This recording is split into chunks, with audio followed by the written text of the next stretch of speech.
¿Qué pasa? ¿Tienes examen de historia y no has empezado a estudiar, Pues no te preocupes, porque ha llegado el historiador para ayudarte. En el vídeo de hoy continuaremos con la historia de la humanidad, donde la dejamos. Hoy veremos el Egipto de los faraones. Nos situamos en el siglo XIV a.C., con la conocida como era Micénica griega. Las ciudades del Peloponeso, con Micenas a la cabeza, fueron quitándole a Creta su dominio sobre el mar Egeo. Al parecer, los griegos micénicos eran el resultado de la fusión entre un pueblo indoeuropeo que llevaba ya siglos ocupando el norte de Grecia con un pueblo nativo no indoeuropeo, conocido como pelásgico, que ocupaba las costas y las islas.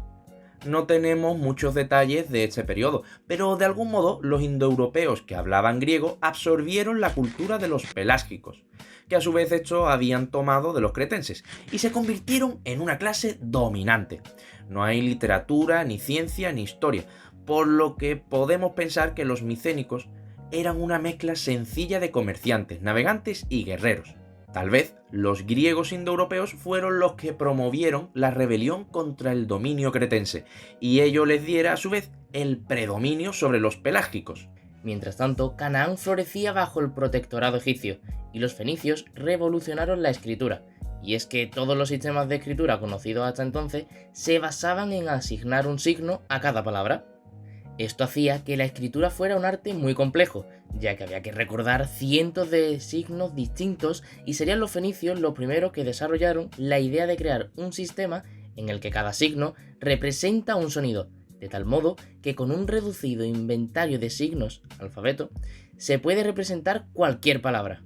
Para ello asignarían el sonido de la primera letra de una palabra para que ésta fuese la que estuviese en el abecedario. Por ejemplo, Bet, Gimel y Dalet, que significan casa, camello y puerta, para los fenicios pasaron a representar los sonidos B, G y D respectivamente, aunque el alfabeto fenicio no tenía signo para las vocales. Por otra parte, el comercio fenicio se enriqueció con productos novedosos, mejoraron las técnicas egipcias de fabricación del vidrio, pero sobre todo descubrieron la púrpura, un tinte rojo extraído de unos moluscos con el que se elaboraban tejidos de color brillante, que no desteñían al ser lavados. Los fenicios guardaron celosamente el secreto de la elaboración de este tinte, con lo que monopolizaron su comercio durante siglos. La púrpura fue muy codiciada y se vendía a precios elevados. Entre las ciudades que más se beneficiaron de estas innovaciones estaban Tiro y Sidón. En 1387 ocupó el trono de Egipto Amenofis III, hijo de Tutmosis IV y de la princesa de Mitanni, con la que se casó. Bajo su reinado, Egipto disfrutó de un largo periodo de paz. El nuevo faraón se casó también con la princesa de Mitanni llamada Tii, de la que estaba profundamente enamorado, como se deduce de las diversas inscripciones. Construyó para ella un monumental lago de recreo de más de 1 kilómetro de largo en la orilla occidental del Nilo.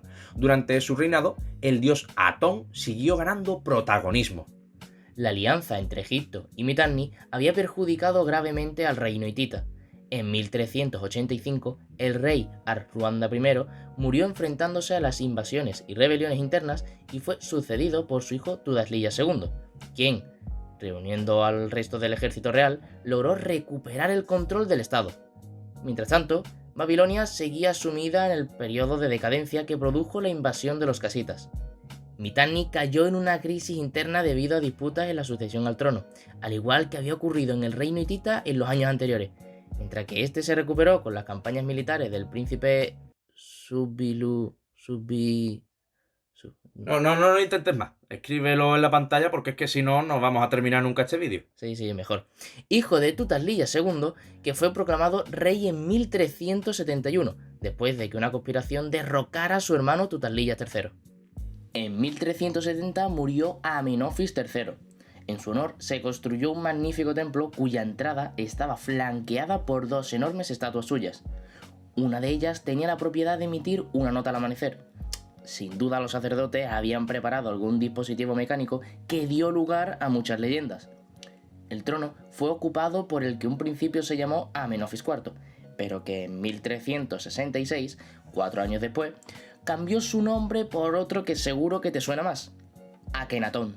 El nuevo faraón tenía ideas revolucionarias en materia religiosa, Al principio representaba a Atón con cuerpo humano y cabeza de halcón, pero pronto abandonó esta imagen y la sustituyó por una representación del sol como un disco del que partían rayos que terminaban en manos. Al igual que Ra, el dios Atón era para Akenatón el dios del sol, pero el faraón negaba todos los mitos que los egipcios habían reunido en torno a Amon-Ra.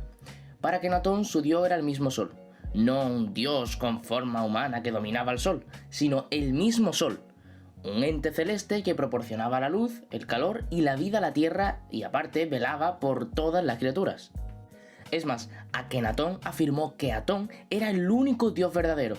Se trata del primer caso de monoteísmo en la historia.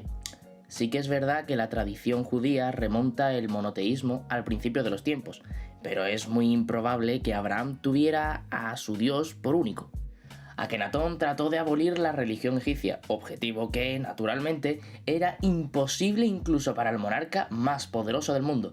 Se encontró con la incomprensión del pueblo y con la oposición implacable de los poderosos sacerdotes. Decidió construir una nueva capital, dedicada íntegramente al culto a Atón.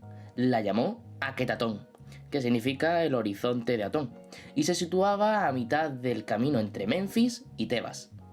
Allí construyó templos y palacios para sí mismo y para la nobleza que le era leal. El templo de Atón era un edificio singular, pues carecía de techo para que el sol pudiese lucir siempre en su interior. Akenatón terminó aislándose en su nueva capital, desatendiendo los asuntos exteriores. Se dedicó casi exclusivamente a perseguir al antiguo clero, a rectificar inscripciones eliminando la referencia a los dioses y a difundir sus creencias en el entorno reducido de su familia y la corte. La mujer de Akenatón, ya la conocéis seguramente, se llamaba Nefertiti y era muy conocida porque se conserva un hermoso busto de piedra con su imagen. Probablemente era una princesa asiática, como su madre. La familia real, que la componían el matrimonio y sus 6 hijas, ocupaba un lugar central en el nuevo culto que ideó el faraón. Sus himnos hablan de amor universal y revelan un pensamiento místico y humanista. Akenatón propició también un arte natural y verista. Hasta entonces, los egipcios representaban siempre las cabezas de perfil, el tronco de frente y las piernas nuevamente de perfil, de modo que las poses resultaban artificiales y las expresiones faciales eran siempre similares. En cambio, Akenatón y Nefertiti se retrataron en poses informales, en escenas cotidianas, jugando con sus hijas, en momentos de afecto. El propio Akenatón es representado como un hombre feo, barrigudo y de muslos gruesos, un realismo nada visto en Egipto. Durante el reinado de Amenofis III había ascendido al poder un general semita llamado Yanhamu, que llegó a ser gobernador de los territorios egipcios en Palestina. No fue el único cananeo que gozó de una posición de prestigio en Egipto. Es probable que alguno de ellos, o varios, diera origen al mito bíblico sobre José, un cananeo que ascendió de la esclavitud a virrey de Egipto. Bueno, viendo lo extenso que es este tema, vamos a dividirlo en 2 partes para que no se haga muy pesado. Así que ya sabes, suscríbete, dale a la campanita y deja tu like. Nosotros nos vemos en el próximo vídeo. ¡Adiós! When the moon hits your eye like a big pizza pie, that's amore. When the world seems to shine like you've had too much wine,